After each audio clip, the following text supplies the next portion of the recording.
Salut les amis, ici Shadow pour une nouvelle vidéo et donc aujourd'hui, suivant donc le web show qu'il y a eu il y a quelques jours sur les Constructbots, on va faire une première review. Alors j'ai décidé, vu que c'est des figurines qui sont assez simples, de les faire deux par deux, c'est-à-dire qu'aujourd'hui on va faire les deux scouts, c'est-à-dire Ironhide et Starscream, et demain donc on parlera de Optimus et Megatron.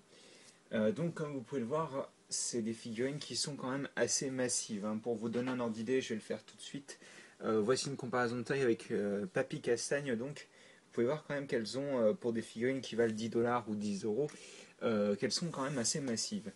Donc comme vous pouvez le voir, donc, Ironhide c'est une sorte de quad voiture un peu bizarre. Certains disaient que ça faisait penser au Tumbler de Batman, vous savez, l'espèce de Batmobile moche de Batman dans la trilogie de Nolan.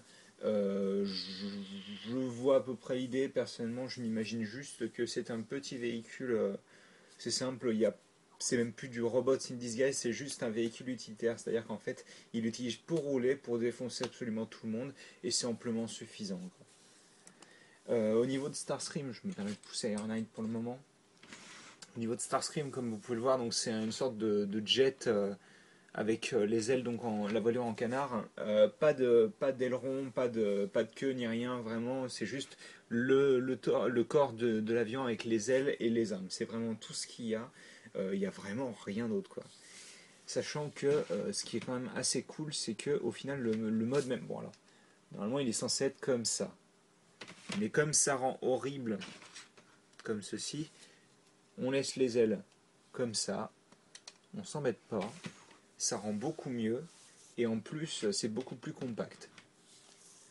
Après, vous pouvez orienter les mains comme vous le voulez. C'est vrai que là, j'ai fait comme pour les instructions, mais si vous voulez, vous pouvez changer, hein. Après tout, c'est du ConstructBot, c'est fait exprès pour que vous vous amusiez à faire votre propre figurine à partir de ce que vous allez acheter. Donc voilà, c'est plutôt pas mal. Donc je pense qu'on va se baser sur celui-ci pour parler de transformation. Mais avant de parler de transformation, je vais quand même vous parler de... Ah, quoique... Non, on va faire d'abord la transformation. Donc je vais retirer ceci et le logo Autobot. Alors ça, c'est moi qui choisis de les mettre là, hein. Vous avez totalement possibilité de les mettre autre part, mais bon. Donc on a notre véhicule entre guillemets vierge, c'est-à-dire sans logo et sans armes. On parlera après, une fois transformé, de la... Comment dire, du type de connexion, de connectique, de connexion, enfin bref. L'idée, c'est que je vais vous parler d'un petit peu comment fonctionne le système. Donc pour la transformation, première chose que vous venez faire, c'est prendre toute cette partie-là et la détacher de cette petite partie-là, comme ceci. Donc ensuite, vous prenez le petit bras sur lequel est placée la roue, plutôt. Vous le mettez sur le côté comme ceci. Vous baissez ce qui va devenir la main donc et vous la mettez en place. Bien sûr, vous faites pareil de l'autre côté. Voilà, donc on a des bras plus ou moins faits. Ensuite, le pare-choc avant, vous venez le séparer et ensuite, hop, cette pièce, enfin toute cette partie-là en fait vient s'attacher à ce niveau-là, ce que vous venez détacher. Hop. On prend ce qui va devenir les jambes, donc on les met le long des hanches. Les hanches, on les pivote à 180 degrés et on vient les attacher sur le clip qui est ici. Voilà. Donc on a ceci. Moi, ce que j'aime bien faire, c'est pivoter les pieds et ensuite prendre le joint qui est là, l'avancer et mettre le pied à plat. Ça permet d'avoir une figurine qui est un petit peu plus petite, ce qui rend bien avec Ironhide. Enfin, selon moi, en tous les cas. Donc on a ceci. Ensuite, cette pièce-là, on vient la prendre, elle est sur un double pivot en gros, on la ramène vers l'arrière. Pour le moment, on va la laisser comme ça, vu qu'il va falloir ouvrir l'avant, sortir la tête et refermer. Et ensuite, vous pourrez prendre cette pièce et la mettre contre son dos. Donc on a Ironhide en mode robot. Comme vous pouvez le voir, donc il manque bien entendu son symbole Autobot qu'on va rajouter tout de suite sur son torse, donc là où était placé le gun en mode véhicule. Et le gun, justement, on va pouvoir le mettre dans ses mains. Mais d'abord, je vais prendre ceci et vous expliquer un petit peu le système. Donc, il y a trois types de connectiques sur les ConstructBots. La première, c'est un système de ball joint qu'on retrouve un petit peu similaire comment dire, au Créo. Donc on a un ball joint avec de la, comment dire, du caoutchouc autour, ce qui fonctionne bien au niveau de la friction, mais après, moi personnellement, j'ai un petit peu peur de ce que ça va donner au fil du temps. On a aussi un système de clip, donc qui est un clip à l'intérieur hexagonal, c'est-à-dire qu'en fait on a, comme vous pouvez le voir ici, différentes positions où le clip va venir se placer de manière automatique en fait. Hop, comme ceci. Et enfin on a un simple, mais d'ailleurs je vais peut-être pas vous le montrer avec ça, mais avec l'arme, on a un simple trou et tenon taille 5 mm, ce qui fait que toutes les armes et toutes les pièces de ce style sont absolument compatibles avec tous les Transformers, ou en tous les cas 95%, étant donné que la plupart des Transformers utilisent un trou de 5 mm dans leurs mains, ou dans pas mal de connectiques aussi. Donc par exemple, même ici, c'est une connectique qui fonctionnera avec les Transformers. Donc hop, je mets Ironhide, comme ceci donc, et on va passer à la transformation de Starscream. Donc je vais le pousser pour le moment sur le côté. Starscream en gros c'est à peu près la même chose, c'est à dire qu'en fait comme tout à l'heure on vient détacher les bras des cuisses, puis alors là c'est un petit peu différent étant donné qu'en fait les jambes viennent se fixer sur la partie cockpit.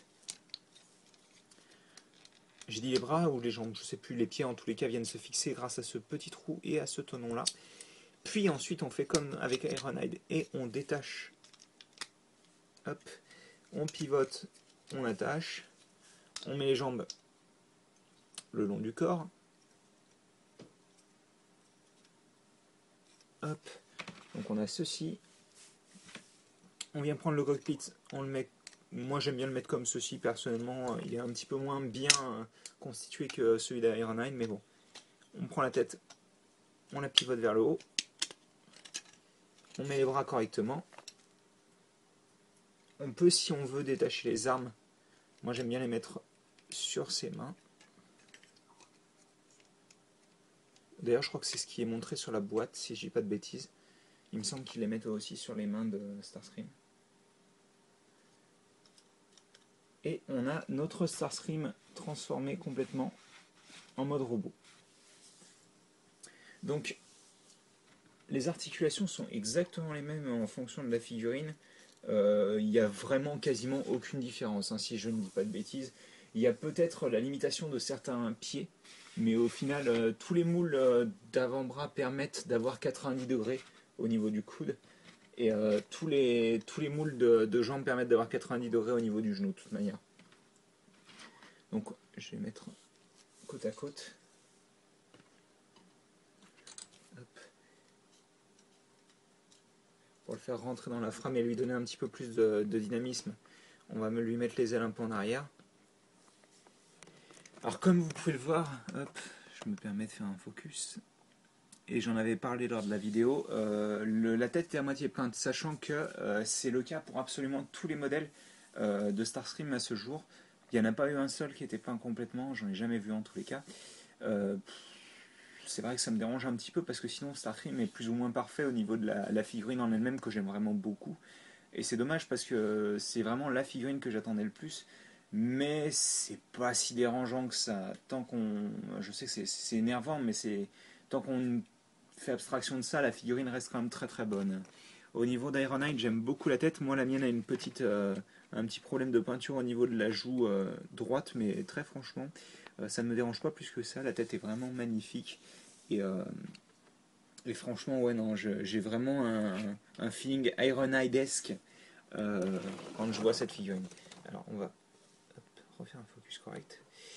Donc oui, comme je disais, niveau articulation, on a un ball joint au niveau de l'épaule qui vous permet donc de la monter comme ceci, de faire 360 degrés. On a du 90 degrés au niveau du coude, le poignet illimité avec un ball joint à l'intérieur de la main. Cuisse pareil, illimité plus ou moins, c'est-à-dire qu'il faut faire en fonction de la partie du torse en fait. Les genoux 90 degrés, normalement les pieds sont censés être placés comme ça, comme je vous disais, c'est-à-dire l'os totalement droit. Moi, vous voyez, je le mets un petit peu, alors je ne sais pas si ça va être visible, un petit peu en avant, c'est-à-dire qu'il est à 45 degrés en avant, ce qui rend plutôt bien étant donné que ça... Alors bah tenez, vous allez le voir tout de suite, de toute manière, vous allez voir la différence vu que là il est plus grand, là il est plus petit. Je préfère mon Ironhide plus petit perso, comme ça permet de le différencier un peu plus de Starscream qui au final est quand même très similaire étant donné que c'est la même base. Qu'est-ce que je voulais dire d'autre? Je pense que c'est à peu près tout au niveau de la figurine en elle-même, sachant que pour Starscream, j'ai personnellement, enfin je trouve perso que la customiser ne rend pas trop mal. C'est-à-dire que vous prenez en fait les ailes, vous les détachez et vous venez les placer sur les parties qui sont sur les côtés du dos. Et ça vous permet d'avoir les ailes en fait directement placées sur son dos, comme la plupart des Starscream les ont en fait. Ce qui rend les bras beaucoup moins, comment dire, beaucoup moins rempli, on va dire, je dirais. Je n'ai pas de mot qui me vient à l'esprit. Enfin, c'est ça, selon moi, ça rend plus propre. Le désavantage, c'est que vous pouvez plus enfin, c'est difficile, très très difficile de le transformer avec les ailes dans cette position-là. Il faut absolument détacher les ailes à un moment ou à un autre. Et voilà, il est plus transformable comme il l'était avant. Ceci dit, selon moi, il rend mieux quand même. Enfin bon, après, ça c'est une question de goût. Je pense que je vais le laisser comme ça pour la fin de la vidéo. Et je vais lui mettre une pause d'ailleurs. Je vais essayer de lui mettre une pause, je veux dire, parce que... J'aime beaucoup d'ailleurs ce petit sourire en coin qu'il a. Enfin, c'est très Starscream, quoi.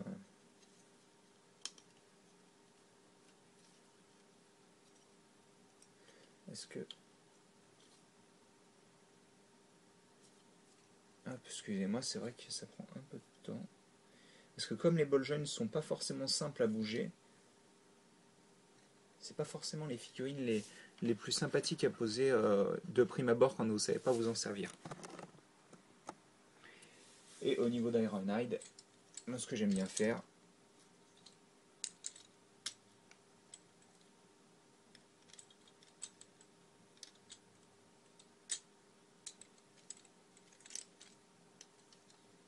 c'est le mettre comme ceci, donc avec son gun dans les mains. Une pose simple qui marche bien selon moi. Enfin voilà, donc je pense que c'était tout pour la première vidéo de ConstructBots. J'espère que vous l'avez apprécié et que vous avez appris certaines choses. J'ai pas détaillé à nouveau le squelette parce que j'en parlais déjà pas mal pendant le web show. Je vous ai juste expliqué les différents types de connexions qu'il pouvait y avoir dans la figurine. Donc bah écoutez, j'espère que vous avez apprécié la vidéo et puis si vous avez des questions, des commentaires, n'hésitez pas. Nous on se retrouve pour une nouvelle vidéo dès demain, étant donné qu'on va faire la suite de cette vidéo. Allez, à plus tard.